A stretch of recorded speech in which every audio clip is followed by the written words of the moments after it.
Well, good morning again. Good morning, Ms. Thompson. Thank you. So I'm going to share with you a story today from the Jataka Tales. And as many of you know, the Jataka Tales are stories of the Buddha in his past lifetimes. And in some of the stories, the Buddha is kind of a fancy person. So he might emerge as a king or prince. In others of these stories, he's sort of a down-to-earth, normal, everyday, average person, kind of like us. And in other stories, still, he appears in non-human form, often as an animal. And in this story that I'm about to tell you, he is, in fact, an animal. So just giving you a heads up.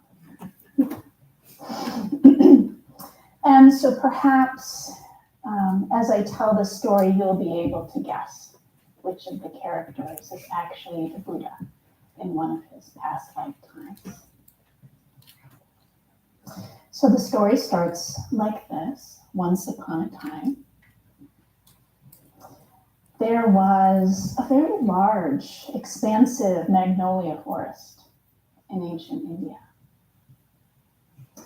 And in this forest lived an owl family. So there were two mama owls and their child, a little owlet. And they lived in a really cozy nest in one of the branches of this magnolia tree. And one morning, Owlet's parents were out hunting. So they had to gather food for the next day and the coming week.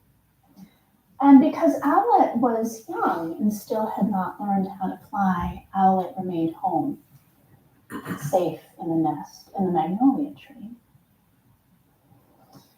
And as you may know, owls have very keen eyesight. And so as Owlet remained in the nest on this morning in the magnolia forest, Owlet gazed around at the happenings on the forest floor in the magnolia forest and spied an elephant herd, kind of frolicking, delighting in each other on this forest floor, playing with each other, just roaming about, having a lovely time. And Owlet smiled to themselves, seeing how well they were all getting along. And as time passed, Owlet spied out of the corner of their eye, kind of off in the distance, in the horizon, some dark clouds. They were kind of slowly rolling in from the distance. They looked kind of rumbly, tumbly, grumbly clouds. Owlet started to get a little nervous seeing them in the distance. And then suddenly, Owlet saw a lightning flash across the sky. And this was followed by another lightning flash. But this one did not remain in the sky. It hit one of the dead branches on the forest floor in the magnolia forest. And smoke started to rise off of this branch as it was catching fire. Owlet could see this gray smoke kind of rising. Owlet started to grow alarmed. And there were little embers from the fire starting to waft up and attach themselves to the neighboring magnolia trees. And they started to catch on fire too. And the fire started to make its way up the trunks of those magnolia trees. You can imagine that Owlet was quite frightened at this time. Meanwhile, the herd of elephants that had been present in the forest earlier, they could smell the smoke. They could see the flames. And so they moved their herd to the wide river that was neighboring the forest. And so as this herd safely made its way out of the forest, they accidentally left behind one of the little child elephants, a little girl who was just so frightened she could not move. So in fact, she was kind of stuck, paralyzed with fear, underneath the tree that Owlet's nest was in. So similarly, Owlet too was very, very frightened. And Owlet thought to themselves, where are my parents? I am really scared. I could use some help now. But then Owlet paused and thought to themselves, my parents love me very much. They're out right now looking for food to feed me, which they always do. They built this really cozy nest for us to live in, and they always take good care of me. And And Owlet thought to himself, I know that they would be here if they could. Something must have happened that is preventing them from being here. And then Owlet drew on their experiences with their parents, these loving experiences, and conjured up in their mind the vision, the voices of their parents. And they heard in their mind's ear the voice of one of their moms saying, "My dear child, we are trapped far away hunting for food, and because of the fire, we cannot safely make it back to help you. But your wings are ready for flight. Please try them out and fly yourself to safety." So Owlet thought to himself, is that true? So they wiggled a little bit, stood up in the nest, and opened their wings, full span. And they moved them back and forth, and they felt the strength, the power in their wings and their feathers. Then Owlet took a step onto the edge of the nest and pushed off. And sure enough, Owlet could fly. Owlet was ready. This Owlet was swooping and swaying, circling the forest in the midst of this kind of gray smoke because the forest was on fire at this point. Owlet then heard the voice of their other parent who said, "My dear child, your friends, the forest creatures and the trees, they are very frightened. Perhaps there's something that you can do to help them." And then Owlet continued to listen, and they heard the cries of the world. They heard the voice of the mama elephant at the river who could not find her little girl, saying, "Where is my child? I cannot find her." They heard the voices of the little insects and the small animals trapped in the forest saying, "Please help us, we are frightened." They heard the cries of the trees, the magnolia trees, saying, "We are very strong, but we are not as strong as fire." And then they heard the voice of the river. And the river said, "Fire is very strong, but not as strong as water." And in that moment, Owlet knew what they had to do. They flew down to the young elephant that was stuck, paralyzed with fear underneath the magnolia tree. And they said, "Little elephant, please join your family, your herd, at the river where you will be safe." The elephant said, "I cannot. I am so scared. Can you please help me?" And Owlet at that moment felt such a deep sense of compassion and determination and courage. And with a glint in their eye, flew to the river and doused their wings in the water of the river, carrying the water to the little baby elephant, sprinkling the drops of water on the elephant. And with the remainder that was left on their wings, went to other areas of the forest that were still afflicted with the fire. Owlet returned to the river again, doused their wings, went back to the baby elephant, sprinkled the water on the baby elephant and other areas of the forest. And there were times that Owlet thought, this is pretty hopeless because I can only carry a little bit of water at a time. And this is so great, this fire, this little baby elephant, it almost seems like too much for just me. But Owlet persisted, returning to the river again and again and again. And the clouds above were so touched, so moved by Owlet's compassion and determination and bravery that they started to cry. Sheets of cool, refreshing water, which started to tamp down the fire.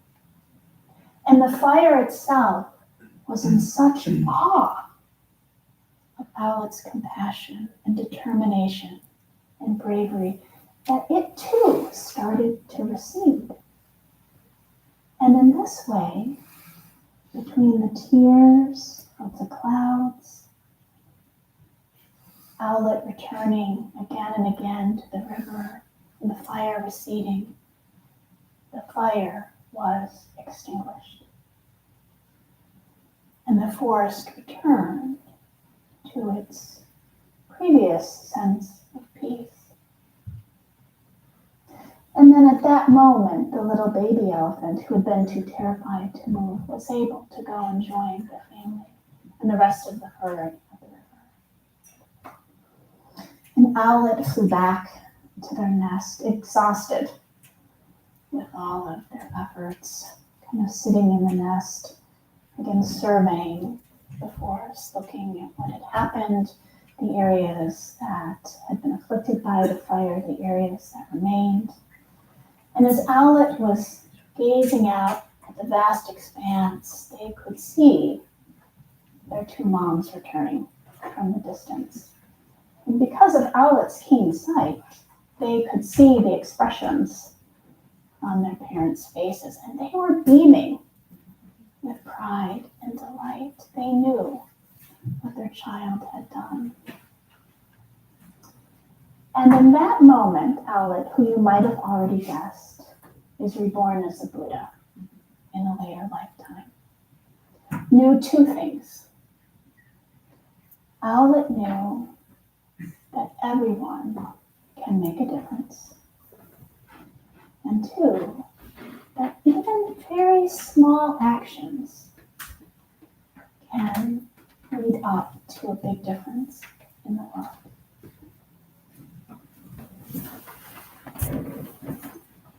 Okay. So please join me. We are going to recite the three refuges. So this will be a little bit of a call and response, if you will. So please smooth your mats and cushions and thighs.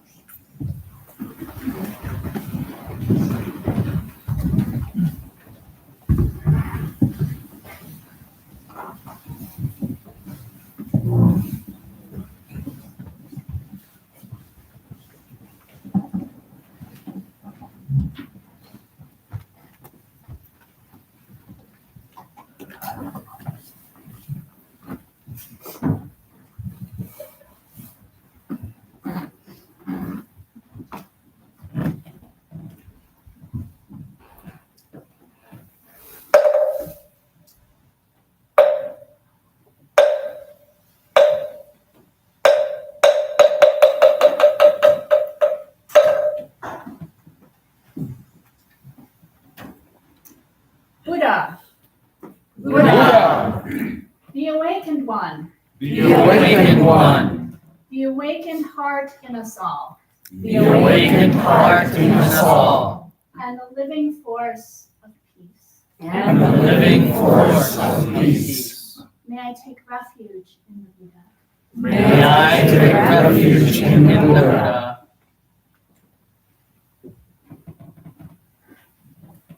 Dharma. Dharma. The teachings of the Buddha. The teachings of the Buddha. Moral discipline and wisdom. Moral discipline and wisdom. May I take refuge in the Dharma. May I take refuge in the Dharma.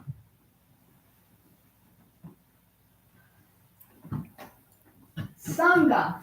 Sangha. The happy and joyous community of all beings. The happy and joyous community of all beings. May I take refuge in the Sangha.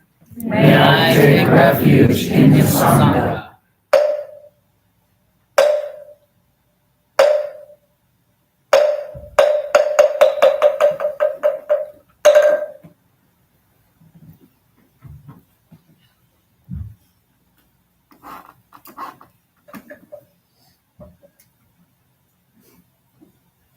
So in just a moment, we are going to be doing 3 prostrations, and those participating in the family service will exit the Buddha home.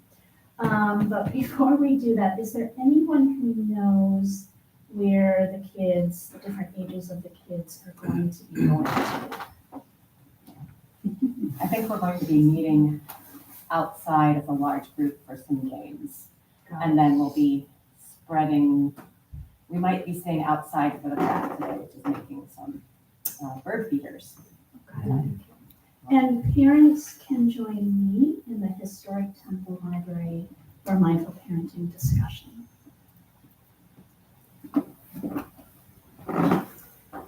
All right, so feeling our feet on the ground, breathing in, breathing out.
So please be seated, and you can come and fill in the front rows now that the families are gone. Yeah, sit closer, please.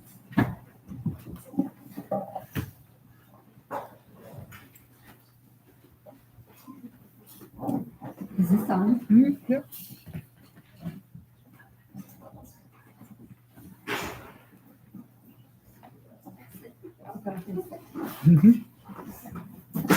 So I would like to introduce our Dharma Master.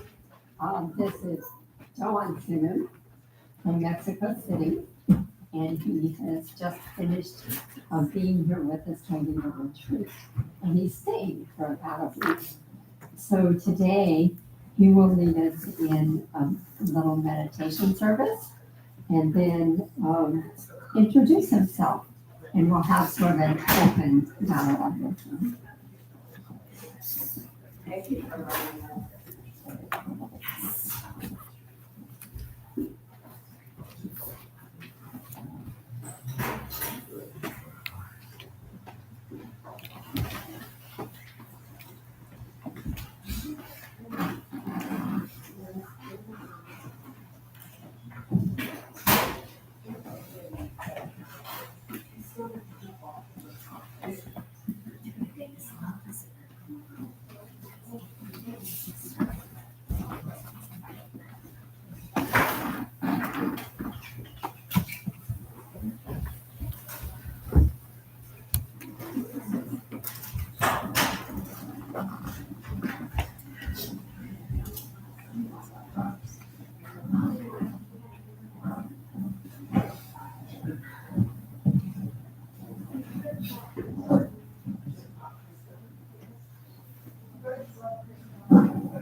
Morning, everybody.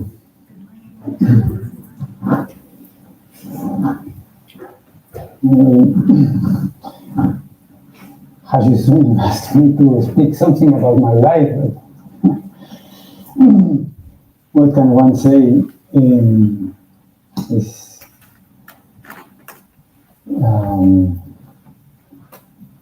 so many aspects come together to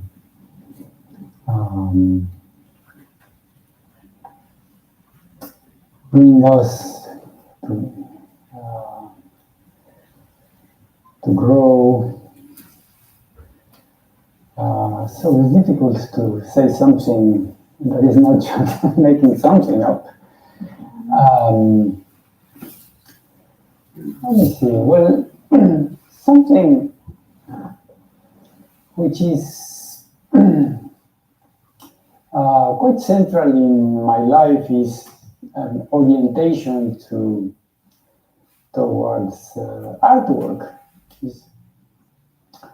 My mother had that thing, and when we were really small, maybe 3-4 years old, she would draw animals in the papers, and so my brother and I would copy them. So I guess, and through going to school, I became very distracted, often to just drawing in class, Actually, one teacher nicknamed me something like lunatic. Lunatic is crazy. She was, meaning that I was always in the luna in Spanish is moon. So I was always in the moon. Actually, I used to forget so many things. My aunt would weave a sweater and I would forget it. Loose things. So to make the long story short, I grew up with a certain feeling of being inadequate, forgetful,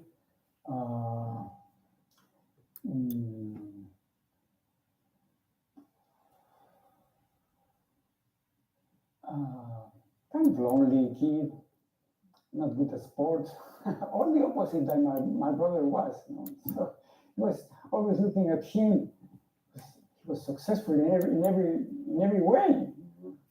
Good student, good sports, good friends, and even good in artwork. So, but anyway, so to speak, my refuge was doing artwork. But anyway, let's. Eventually, I just found my way, recognized it, a path, what I wanted to do in life, which was to do painting, which I was fortunate to have a good teacher and support. So to start in a not easy path. But there was always the feeling that there was something lacking. So even though having the chance to study, doing what I really wanted to do, but there was this constant feeling. Of course, I began telling you about childhood because I guess that feeling certainly began since childhood, as I very briefly tried to convey. But also, just as my early 20s, so many questions. I was brought from a Catholic family, and actually fortunate to have contact with people with a very sincere heart for attempting to follow a life according to the teachings of Christianity. I would like to mention, especially my uncle, he was a Jesuit priest, which eventually disrobed and had 2 children. Actually, he's now 95-year-old, and he still works. So that's a figure that has always been in my heart. And also his wife is a wonderful person.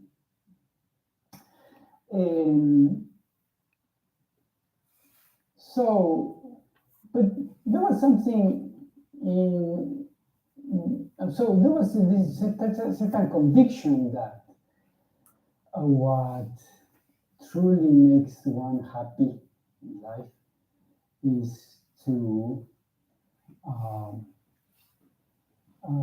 try to share, to try to serve, have a spiritual outlook in life. But at the same time, there was something which I just couldn't completely relate to Christianity, Catholicism. But still, well, let me say this anecdote. Once when I was out of high school, I used to run in the campus of the university nearby where I was living, and met a teacher, a priest that had taught us in high school. And he was very,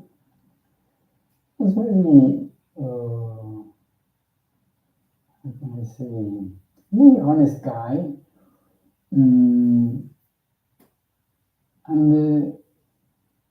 I admired him while I was in high school.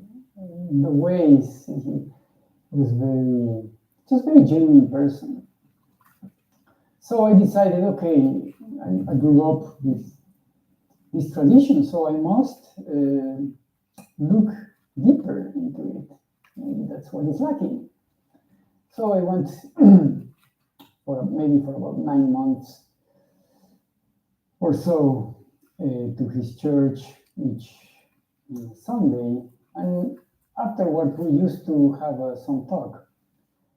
And then I started, two things happened. On one hand, I began to visualize more way of life. Not necessarily like priesthood, but let's say monk or something like that. Because I really never, even having my uncle close, never really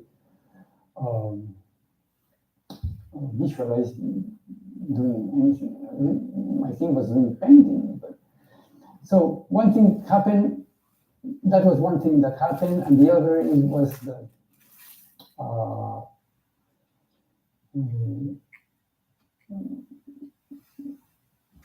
it was clear that it was not my path to follow the Christian tradition. So anyway, one day I used to run in the countryside nearby the city, Mexico City. So once I saw these 3-4 people sitting in the forest, just doing nothing, like we did, just sitting in silence. So I was quite moved.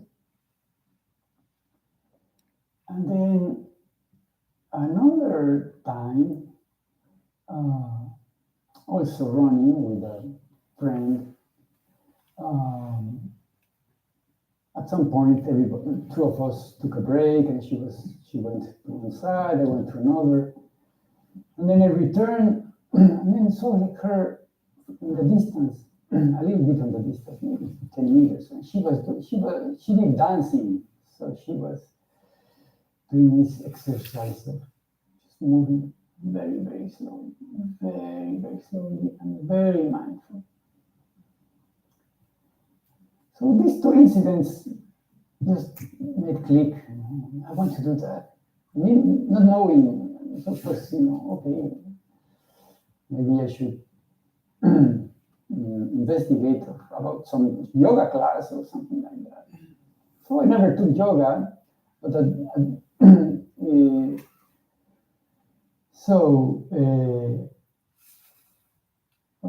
one of the classes in the art school, I learned of an acupuncture center nearby where they sat very early in the morning, 4:30 daily. So just hearing how that practice was, I just said, this is it. So that's how I started. So another 4 months later, Venerable Sunim came to Mexico for the second time. So I took my first retreat, and the rest is the 40 years, actually, 41 years of, will be 41 probably this December or this September, that went into practice and learned. So maybe just to wrap the whole thing up here.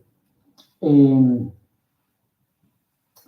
guess the big difference, or what really attracted me about Zen practice, was that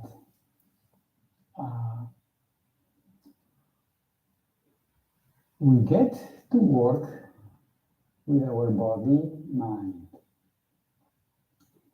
I had so many times I tried to follow big ideals, reading this and that, and it didn't work. Of course, ideals are good, because still they kept me with some perspective. But here was something really different. A tool to work with the mind. An exercise, a practice to connect deeply with life, beyond words.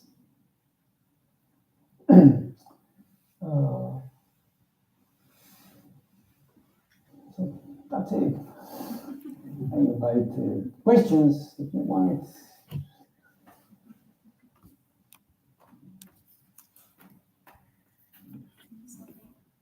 Yes?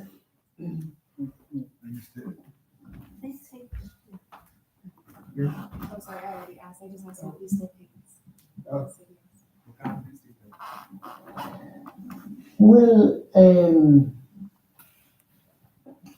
I've always been drawn to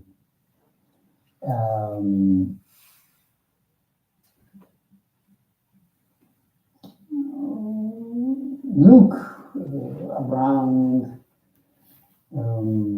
very connected with what is called realism. So everything around that I mean, I wouldn't say everything, but I'm always kind of looking. And it could be a cloud, could be an animal, the movement of an animal. Or this morning I was just looking at a dot in the table. So always begin with that. Of course, there's interpretation. Actually, now in this subject of, I think that's also one connection that I have with Zen, because while in art school I would go to the streets or to a market or something and draw maybe 2-3 hours. So that as a way of training, just and also to be in contact with life. But I guess through doing that a lot, became a form of meditation because it's really very dynamic. A dog is moving, and then the whole thing. So you're at one with the thing. So that's it.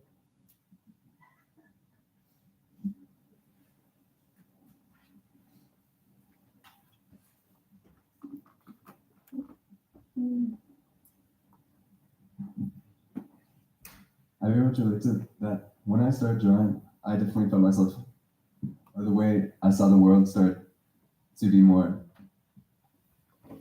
intricate, and definitely it just led to like a deeper connectedness to the world around me, because I'm looking at it with like a different kind of eye, like how specifically how like the light reflects off the Buddha statue, and how maybe I would try and depict that somehow, and it's how the dog is walking and see how it's like individual arm reaches and crawls back, and it's definitely a like nice practice of meditation to look at the world with an artist's eye.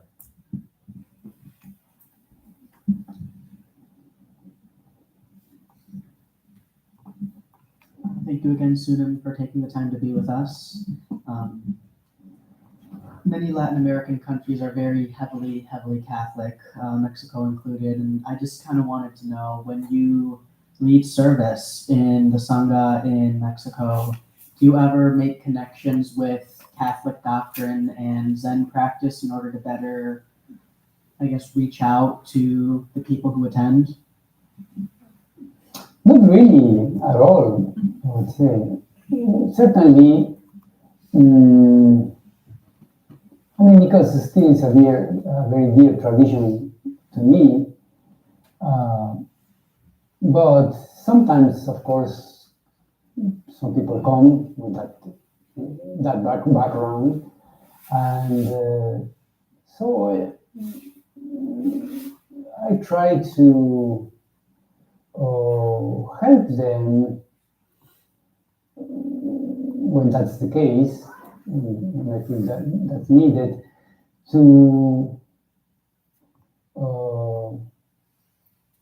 make connection, because sometimes people feel, people of other religions may feel, or at least Christianity, they may feel some guilt of going to a Buddhist temple, or not guilt, but something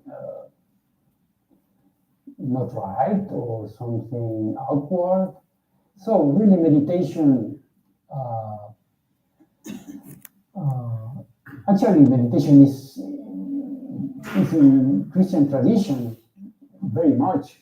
Maybe it's not emphasized commonly, but there are even writings of monks, and you read them. Once Sunim introduced us to this little book, which is called something like Tales from the Pilgrim. It's a Russian pilgrim which is very eager to. He reads once in the Bible. He reads this phrase: "Pray ceaselessly," and that triggers him to a spiritual path. Really, he starts asking himself, "How can one pray ceaselessly, particularly in life, having to solve so many things?" But here in the Bible it says, so it couldn't be wrong because it's in the Bible. It's pray ceaselessly. So he goes to the priest in town and asks him, "How can I pray ceaselessly?" And the priest cannot answer. So then, okay, well, but still he has to know. So that takes him on a pilgrimage.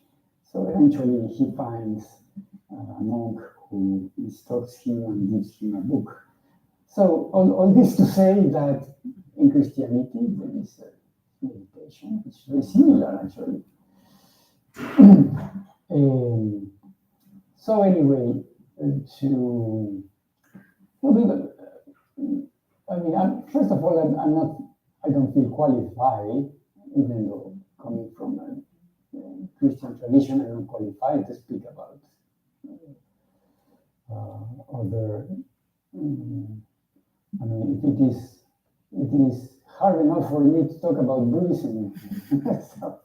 so, but again, for what I have lived and experienced, I just try to share. And of course, there is priests who have practiced Zen meditation and have made this bridge. And so I try to give advice to make themselves, they can find this connection. You know? Writers. Yeah. Thank you.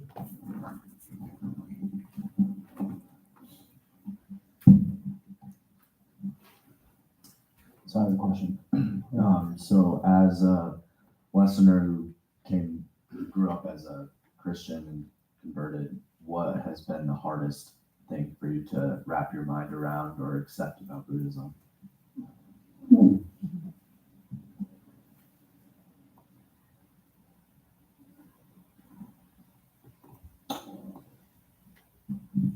Actually, before beginning to practice Zen, this place, this acupuncture center that I mentioned, was really close to where I was living, and often I would pass, and it had a wooden sign, very nice, which said, of course, the name of the acupuncture center, and then below it says Zen. Something AC. Anyway. So yeah, I figured out that there was some practice of the East, and I would tell myself, oh, well, I mean, this is good for Easterners. Why would I step in here? So, but anyway, I already told you the story.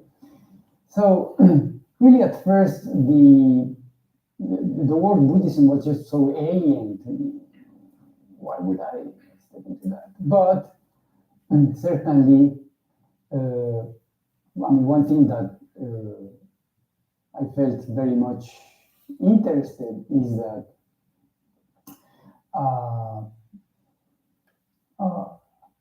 I was painfully aware of how distracted my mind was. Well, as I already told you, I lost so many items.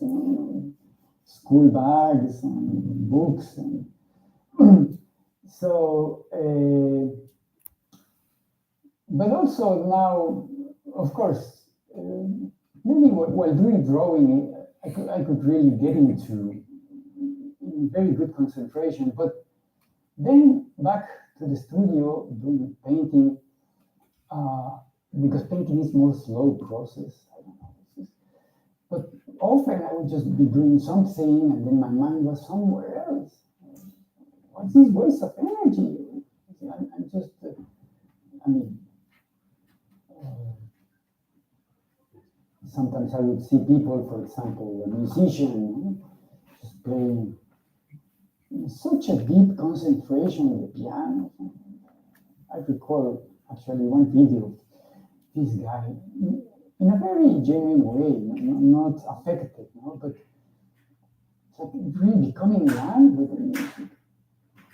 So I would like to do that, but I don't know how. So, so hearing about meditation, that it was a practice of concentration, awareness, of course, this is the medicine. Let's do it. So, of course, eventually, Zen comes from Buddhism. Okay, so let's look into Buddhism. So the thing is that beginning to read it about it is just, this is not for Asia, it's for everybody. It's just so essential teachings. So then, of course, it begins a process, a long process. Imagine I go, Mexican goes to Toronto to live with a Korean Zen master. It's just quite a process. So too long to say, but I'm so grateful also for the great things and also the very hard times at Sunim. No, actually, most of them is just so wonderful.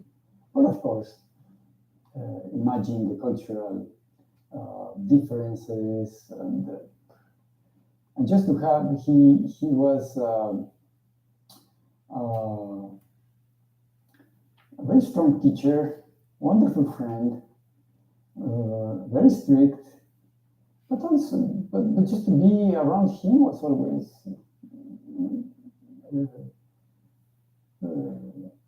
a source of goodness. Sometimes the medicine is hard, but good. Keep going.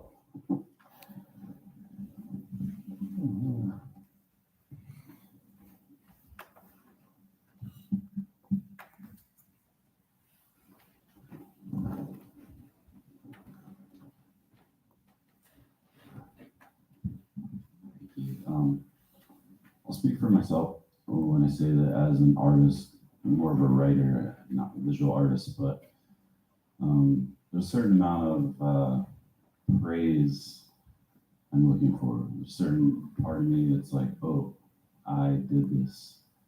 I was wondering if, as an artist practicing Zen, how that works with humility.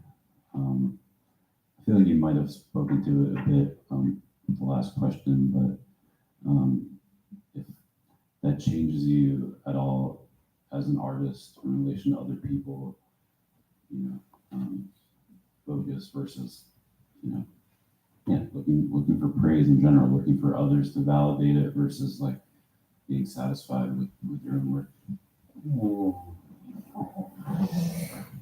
Yeah, quite a thing.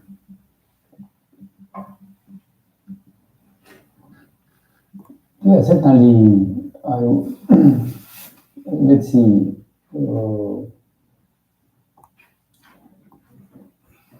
Yeah, I guess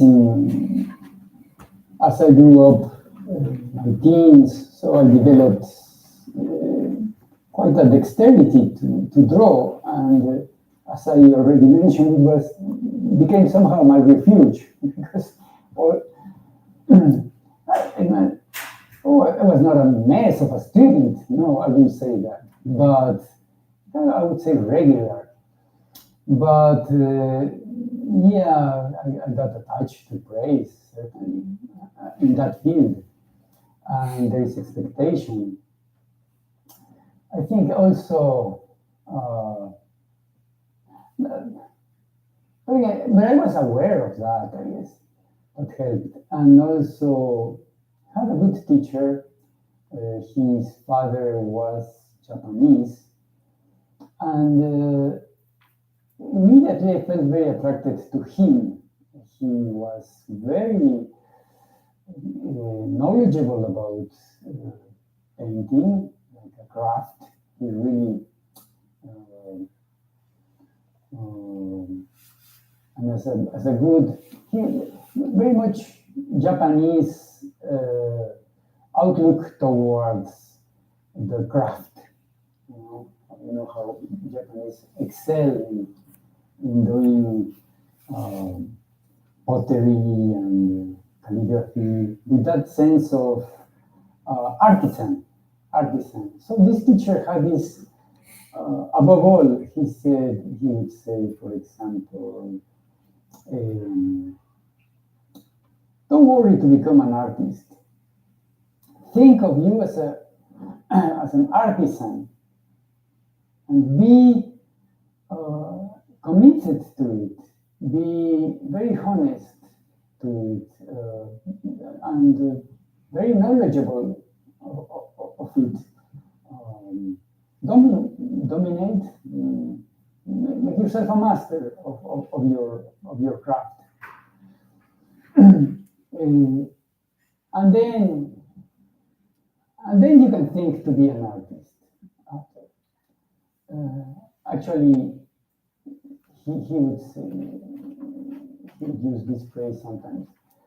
If you want to make art, better forget about it. Actually, this connects with a Zen saying. If you want to be free painting, you have to break your brushes. Break your brushes. So that's more more difficult than the first stage, so to speak. But there is something quite true about it. We are, but you're talking of something that is very general, not only of artists, which is self-centeredness, which is what we want to transform through practice.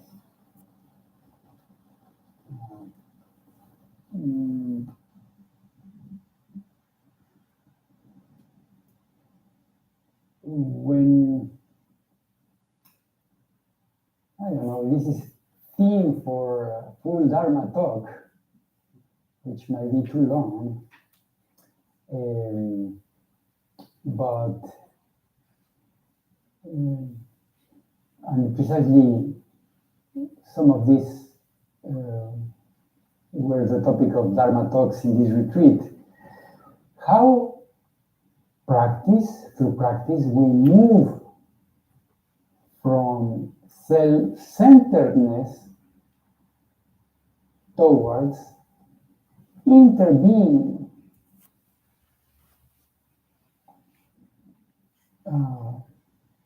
I imagine that many of you are familiar with this concept, which reflects the Buddhist teachings of interconnectedness, interrelatedness.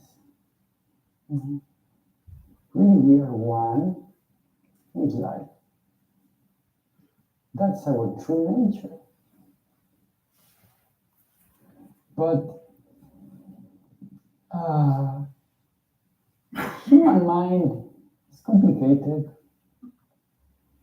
wonderfully complicated,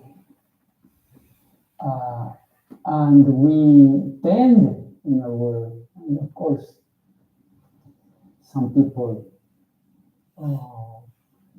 more, some less, but we all somehow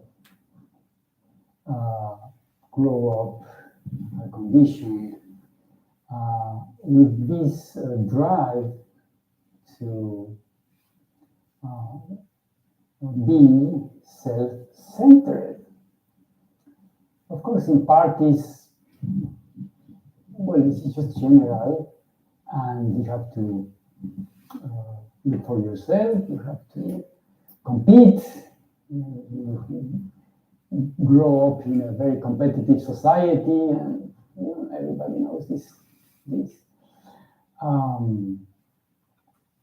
But the thing is that this construction, this feeling of alienation and selfish desire, craving, or need,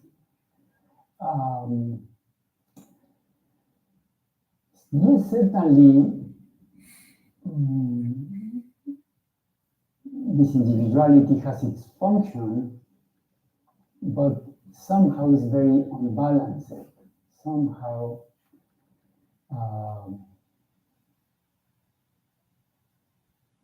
we just end up suffering.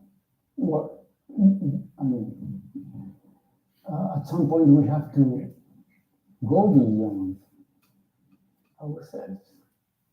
I mean, I guess life itself, life is, as it is said, the school of life. Life experiences sooner or later brings us to the ground. Sooner or later. Of course, some people never learn. But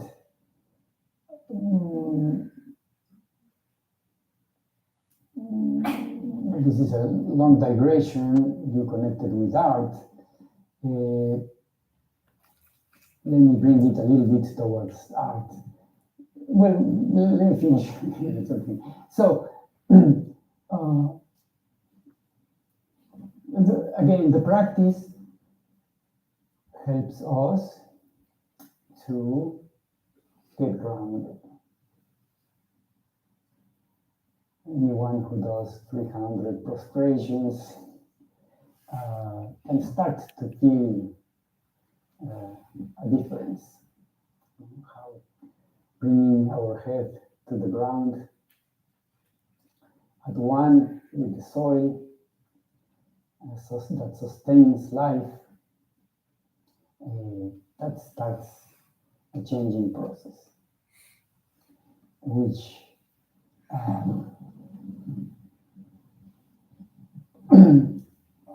we bit by bit start finding our place in the universe.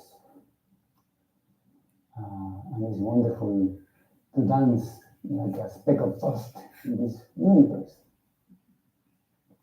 So back to painting. The thing is that just as a bird sings selflessly, and a child gets into his or her crayons, spreading colors in the paper, and animals and figures. So, what is art if not just a manifestation of the selfless, essential being in us? So, if we are caught in recognition and ego drive, this big artist thing, that stinks. Does that help?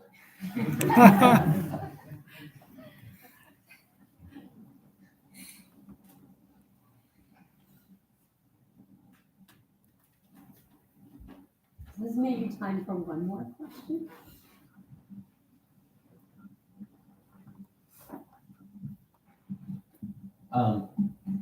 Thank you for your talk today.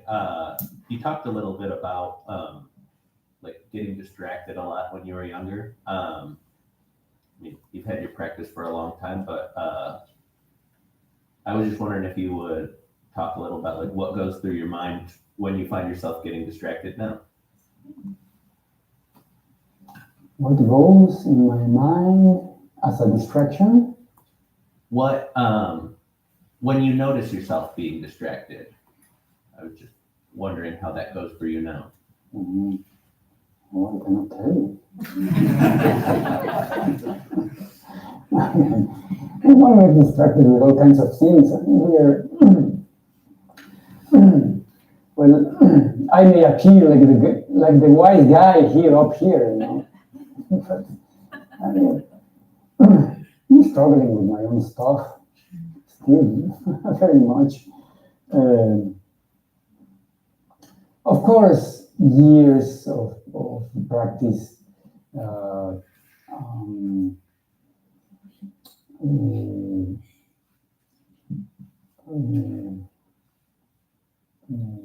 help, and of course the wholesome day-to-day tasting of this attempt over and over again of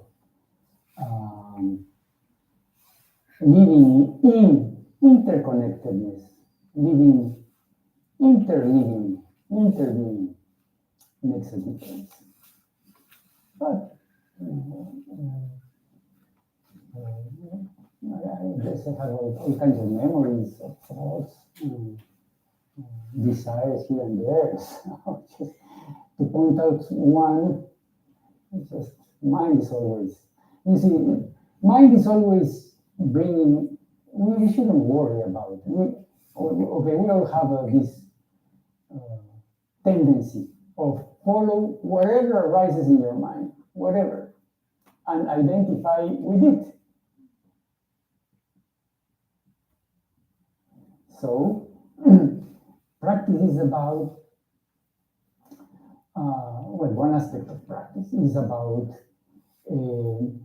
learning to not get caught into everything that arises in our minds and not to identify with it. So we learn a deeper field of attention, which is actually very liberating because we stop following conditions and we begin to discover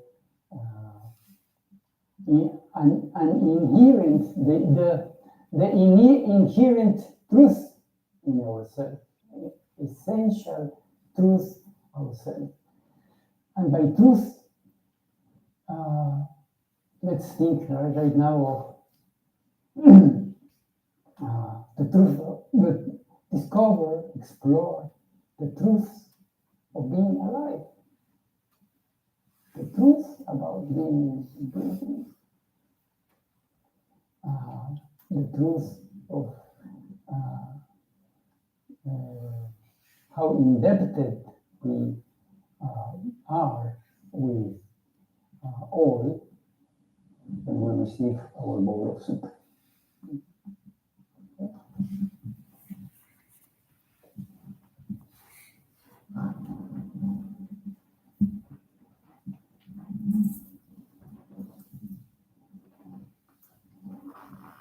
So thank you for being with us today, Toan Sunim.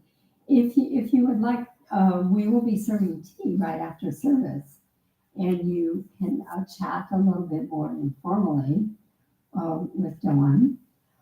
Also, for the coming week, we invite you to come to one of our practices, which normally are for members only, but we invite the whole Sangha, either breakfast, midday practice, or evening practice. So if you come to early morning practice, please be here at 6 a.m., and that is followed by breakfast. For midday practice, come at 11:45, and for evening practice, come at 6:30 p.m. And so Toan will be around and available right after those practices. I hope you can come. If you would please lead us in the 4 great vows, and then we'll have some announcements.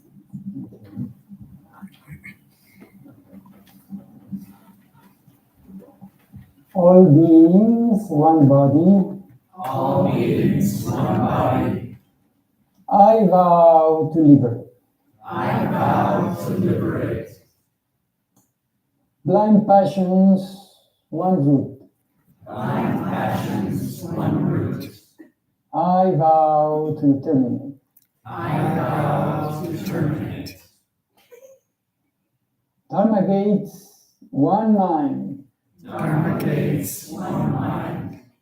I vow to penetrate. I vow to penetrate.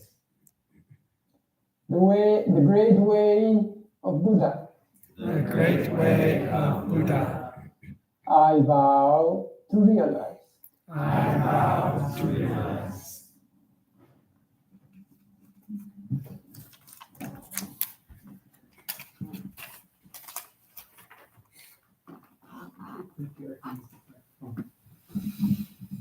Hello. Hello, everyone. Can you hear me at all through the mic? Okay, good. As promised, I have some announcements today. Well, here for the first time. I know I saw a few. Hello, right? Hi there. Glad you're here. We welcome you and look forward to seeing you on a regular basis. Public services are offered every Sunday at 10 a.m. Families are especially welcome the second Sunday of every month where we have a Dharma talk geared to children, which was today, of course. And our next one is next November this time of month. Please also join us for Together Action, which you probably heard about today, every Saturday, 3 to 5. This work practice is aimed at helping us maintain our temple buildings and grounds. What did you call it? The beautification of the temple? Something. Yeah, it's always making it shine. We consider hands-on work a vital aspect of our Buddhist practice. As we care for the temple, we care for ourselves. Yoga with David Black meets every Tuesday, September 16th from 6:30 to 8 p.m. A Lotus Sutra study group with Chijang and Cliff Brown will begin Tuesday, October 14th. The group will meet from 7 to 8:15 p.m., both in person and on Zoom.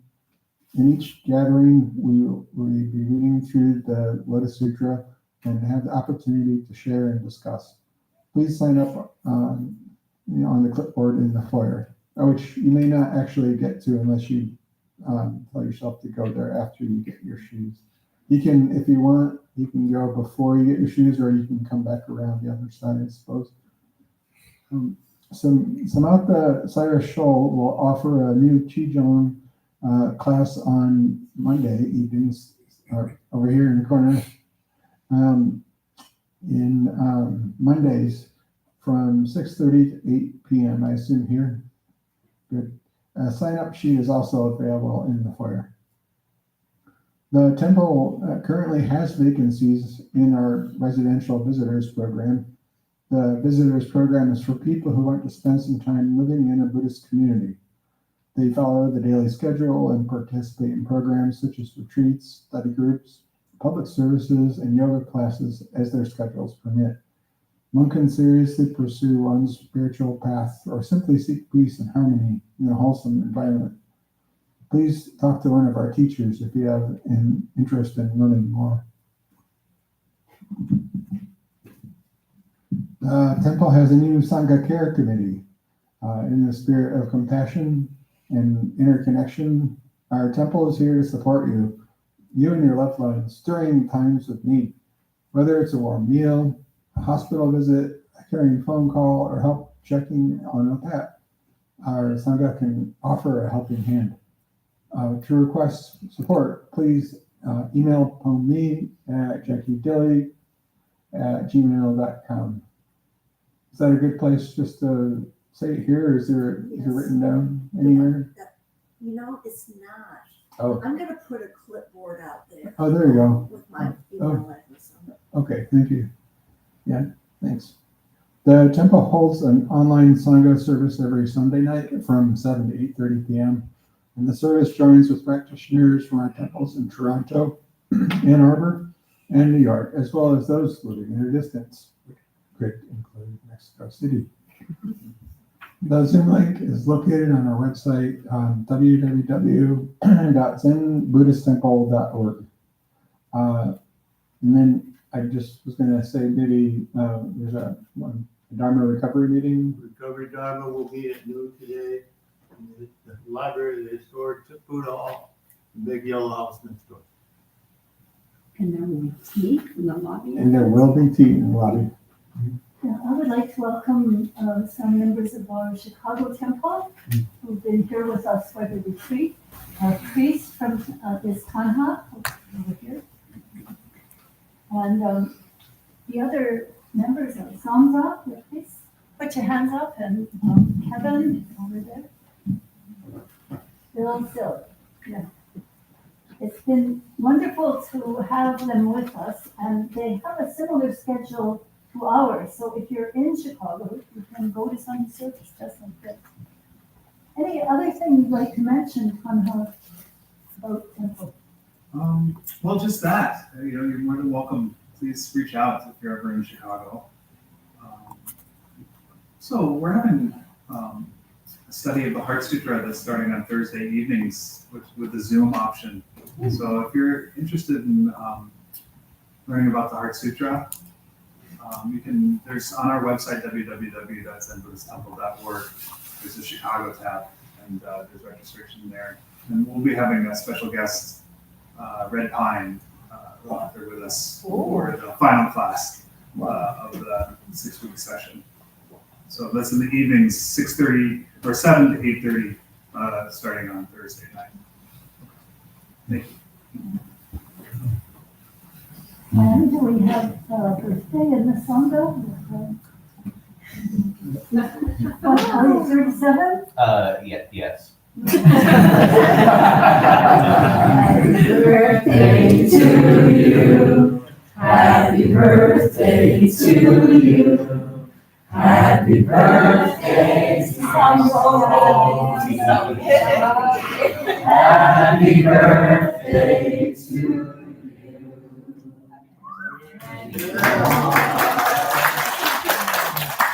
If that was last week, I would have said, I'm probably the oldest person here.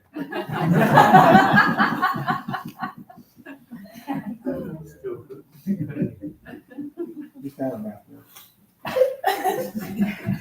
Sorry. And the temple is entirely supported by your generous donations. There's a fishbowl in the foyer, and also you probably saw Millie in the back for monetary donations. Thank you, as well as an electronic credit card. And now, please do join us for tea if you want to the other yard. Thank you. First, let's stand for our three translations.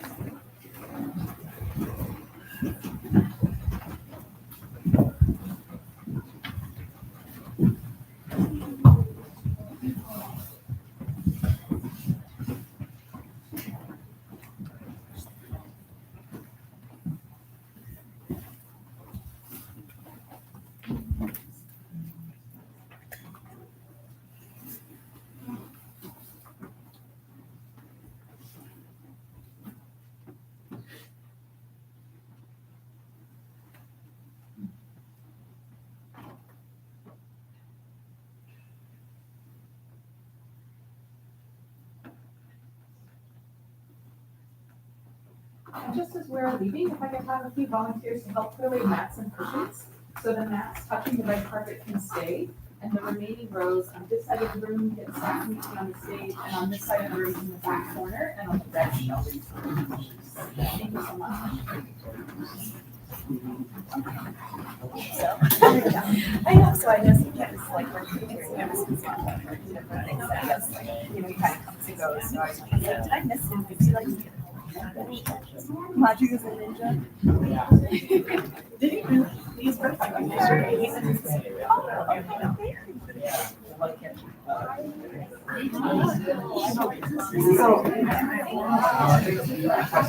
Oh, I guess he just well, he went to